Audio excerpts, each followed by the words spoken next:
Emmanuel Macron a pris la parole après la chute du gouvernement de Michel Barnier. Le président français exclut de démissionner et assure qu'il nommera un Premier ministre dans les prochains jours.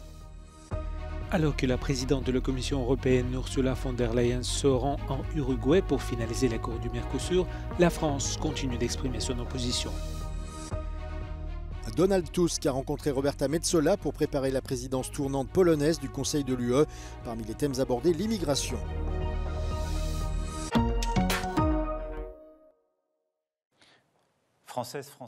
Au lendemain de la motion de censure qui a entraîné la chute du gouvernement, Emmanuel Macron a pris la parole. Une allocution télévisée très attendue alors que le pays est plongé dans une grave crise politique.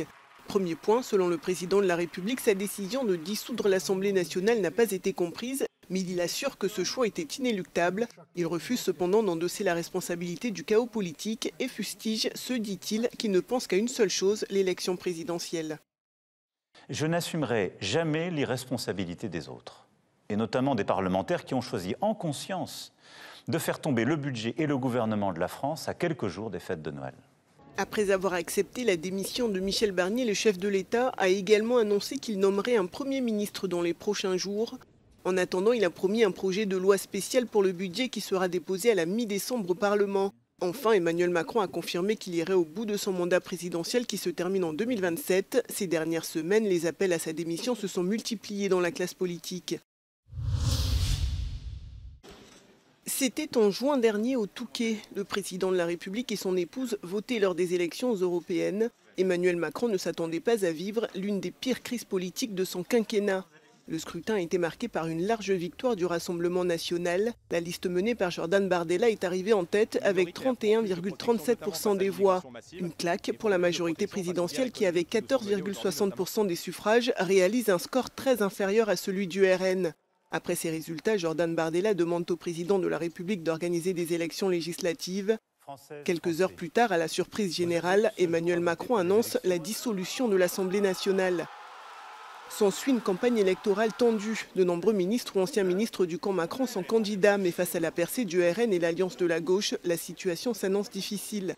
Malheureusement pour Emmanuel Macron, ces législatives anticipées confirment la percée de l'extrême droite. Le Rassemblement national obtient 125 sièges. Le nouveau Front populaire, avec 182 députés, arrive en tête de ce scrutin en nombre de sièges. Entre ces deux forces, la coalition présidentielle recule fortement et perd sa majorité relative. Cette nouvelle répartition dans l'hémicycle complique la nomination d'un Premier ministre. Le 5 septembre, Emmanuel Macron nomme Michel Barnier à ce poste, un mandat qui n'aura pas duré longtemps. Après son utilisation du 49.3 pour faire passer le projet de budget 2025, une motion de censure a été votée mercredi, entraînant la chute du gouvernement. 3 mois après sa nomination, Michel Barnier a remis sa démission ce jeudi, devenant ainsi le Premier ministre le plus éphémère de la Ve République, une situation qui plonge un peu plus le pays dans un brouillard politique.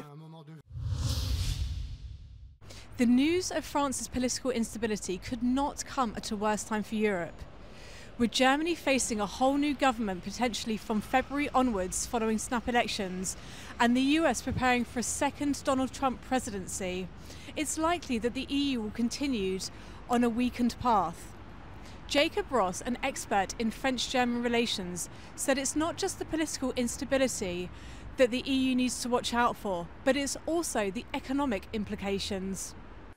Well, I think this latest episode of political instability, both in France and Germany, is just another example for the lasting incapacity of France and Germany to lead within the European Union, to get to compromises in bilateral and multilateral contexts and negotiations.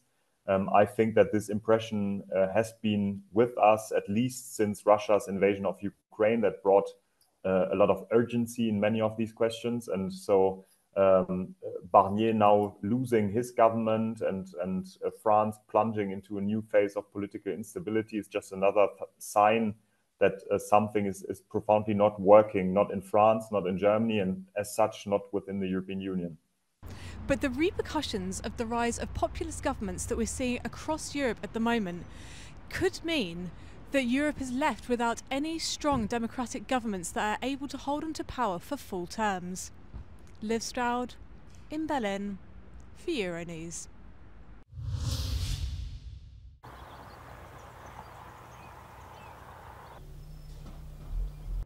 Former French Prime Minister Michel Barnier was expected to visit Rome today, Italy being chosen as the destination for the French Prime Minister's first foreign visit has been widely interpreted as an effort to strengthen ties between the two nations, especially with Germany facing snap elections early next year.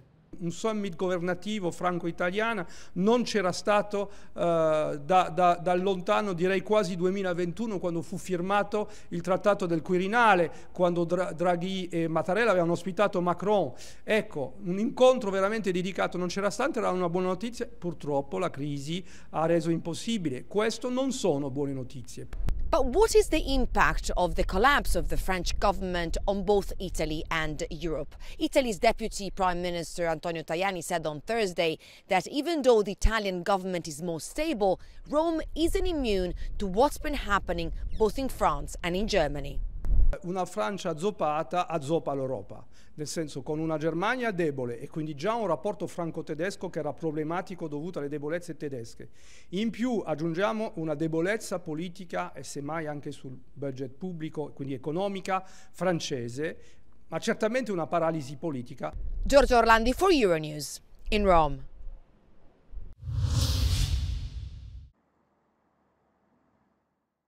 La signature controversée de l'accord entre l'Union européenne et le Mercosur semble plus proche que jamais. La présidente de la Commission européenne, Ursula von der Leyen, a atterri en Amérique latine pour une réunion avec les pays du Mercosur vendredi en Uruguay. Many thanks. The intention is to finalize the last political negotiations to conclude what would be a groundbreaking and historic partnership agreement between the EU and the Mercosur region. Le président français Emmanuel Macron a averti Ursula von der Leyen que l'accord est inacceptable en l'état pour la France, mais le pays, principal opposant au pacte, est embourbé dans une profonde crise politique. Bruxelles ne précise pas si la signature finale, qui interviendrait après 25 ans de négociations, pourrait avoir lieu cette semaine. Ce ne serait pas la dernière étape pourtant, puisque le Parlement européen et les pays de l'Union européenne auraient également leur mot à dire. L'accord avec les pays du Mercosur, qui comprennent l'Argentine, le Brésil, l'Uruguay et le Paraguay, créerait la plus grande zone exempte de droits de douane au monde et permettrait d'accroître les exportations de produits manufacturés européens tels que les voitures. Mais il autoriserait également l'importation de viande et de produits agricoles latino-américains, ce à quoi le secteur agricole européen, en particulier français, s'est vigoureusement opposé. Alors que la Pologne se prépare à prendre la présidence tournante du Conseil de l'UE, le Premier ministre Donald Tusk a déclaré qu'il était prêt à maintenir des mesures controversées sur l'immigration, malgré les critiques de certains pays de l'Union européenne. Ces remarques ont été faites lors d'une réunion avec la présidente du Parlement européen, Roberta Metsola. Inicjatywami typu możliwość czasowego zawieszenia prawa do azylu, składania aplikacji. Wiem o tym, że to u niektórych budzi emocje. To się potwierdziło także w dzisiejszym spotkaniu, ale chcę tylko potwierdzić, że na pewno Polska będzie prowadziła tutaj twardą politykę na poziomie narodowym. Pour Roberta Metsola, la Pologne sera confrontée à des défis géopolitiques, notamment en matière de sécurité et de compétitivité de l'UE. At this very critical moment, we are facing enormous challenges with Russia threatening our borders and trying to destabilize democracies, with our companies that are trailing American and Chinese rivals. La présidence polonaise débutera le 1er janvier pour une durée de 6 mois. L'Ukraine devrait devenir membre de l'OTAN après la fin de la guerre. C'est ce qu'estime l'ancien secrétaire général de l'Alliance Atlantique, Anders Fogh Rasmussen. Et pour cela, il compte sur le prochain président américain, Donald Trump. Lors d'une interview exclusive avec Euronews, l'homme politique danois a fait le parallèle entre l'invasion russe de l'Ukraine et la guerre américaine en Afghanistan.